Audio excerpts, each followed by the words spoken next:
Hey guys, it's Trevor with Ace Group Real Estate. Happy January. Hope you're having a great year. I wanted to talk with you really quickly about kind of the numbers and what we're seeing, and maybe even make a few predictions about what's going to happen in the real estate market in the next couple of months. This is all about real estate and all about what's going to happen and what has happened regarding the numbers of real estate. So let me see here if we can take a look. So these are the key metrics and markers that we use to kind of see how the real estate market's doing. How's it doing compared to last year? What's gone on year to date?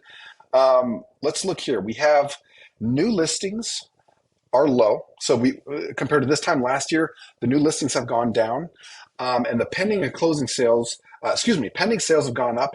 Closing sales are actually down a little bit in December. Okay, so we're looking at December. Pending is up. So what is that telling me? It told me that we didn't have as much coming on the market and closing in December, but things are starting to go pending now, right? We know, kind of looking back, we've had some interest rates decreasing, and I think they tick back up a little bit, and that's something that's always moving, and it really has a lot to do with the real estate market. Why is that? Well, because how much money costs matters. If you're buying a $700,000 house and it used to cost you $3,000 a month, and now it costs you 5 or 6,000. That obviously affects the buying power, the purchasing power of the buyers out there, which sellers then have to react to. And what's weird is that through this kind of uptick in interest rates, we saw the buyers go away, but we didn't see a lot of decrease in the housing pricing, right? And that's shown right here. So we're actually seeing the median price kind of come back a little bit. But if you look at the year, median price for the year has actually gone down. So remember, we're looking at December's numbers. For the entire year of December, and this is where, like, I think the data sometimes contradicts what we feel like is happening. Because I had a lot of people thinking that prices were crashing or coming down, and I'm looking at the data. The story that the numbers are telling me is that, like, that didn't really happen. 1 or 2% is just a normal correction in any market. It's actually a pretty mild correction if you ask me.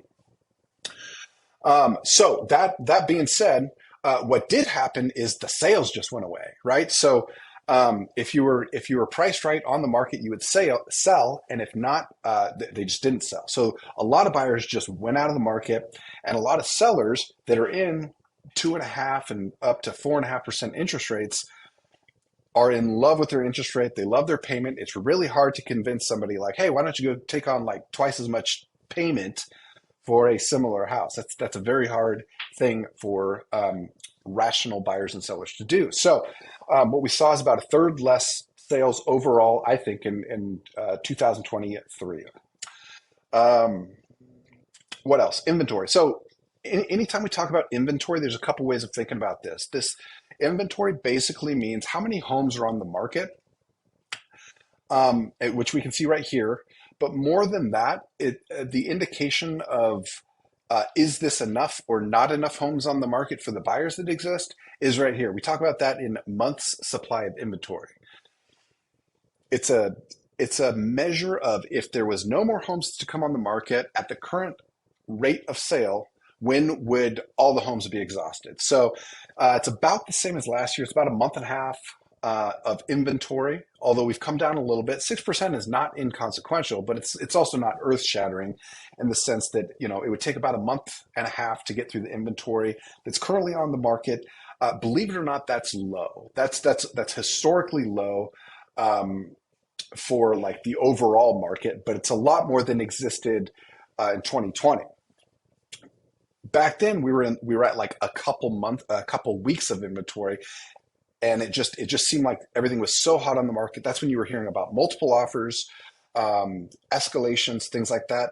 That's not happening as much right now.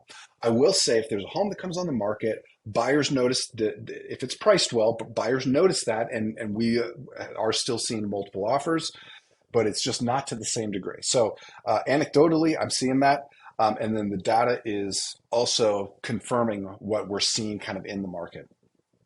Guys, anytime you interview an agent or talk to somebody about listing your house or helping you purchase a house, it's so important that they understand this And and the reason is because you cannot negotiate if you don't know where you're standing, right? Like if you're standing in a very well priced home that it's going to sell in, and you know it's going to sell, you're the first one in there, like it's very likely you need to make a full price offer right now.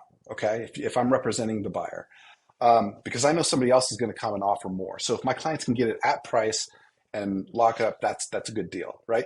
So this is where these conversations matter. So as your full-time industry expert, we try to have the heart of a teacher such that we are giving you the advice, we're talking you through it, we're telling you why. If somebody comes and any professional tells you, do this because I said so, not a good reason, not a good reason. So I hope you guys find this helpful. I think it's really interesting.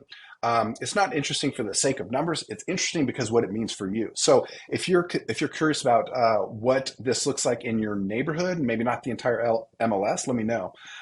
Basically, how this works is I look at this as the MLS. That gives me the macro view, and then I can break this down by county and see like what's going on in Pierce County.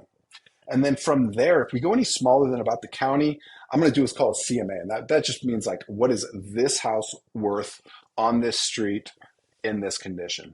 So if you need that from me, let me know. Happy to do this. And I hope you guys have a great January. If you're not subscribed to our newsletter, do that because we send these out every month and we keep everybody up to speed. Okay. See you soon. I almost forgot. Okay, predictions. Here's what I think is going to happen in the next month. I think we're going to continue to get busier, me and the team, me and Sarah. And then we're also going to see an uptick in sales and market interest. So I think that's going to happen. Longer term, I think what's going to happen is interest rates are going to continue to gradually come down. They might go up and down a little bit, but I think barring something catastrophic or something that happens kind of in the economy, I think they're going to continue to come down. And I'm not like a financial expert, but I think with low jobs and an economy that may be struggling, they're going to they being the Fed are going to allow rates to continue to come down. That's kind of what they've indicated. I understand, and we're going to see the market as far as real estate continue to go up and up and up, both in pricing and in lower levels of inventory and in activity. So what does that mean for you? Now would be a good time if you're thinking about making a move up. You might want to think about doing that now. There are still some deals on the table. If you're thinking about buying a home and you haven't bought a home before, do that now. There's still time to get in before the rush. I could be wrong. Maybe something happens and we have another really slow year like 2023. But if I'm not, you'll wish you had got in before the crowds show up. Okay. So that's my prediction.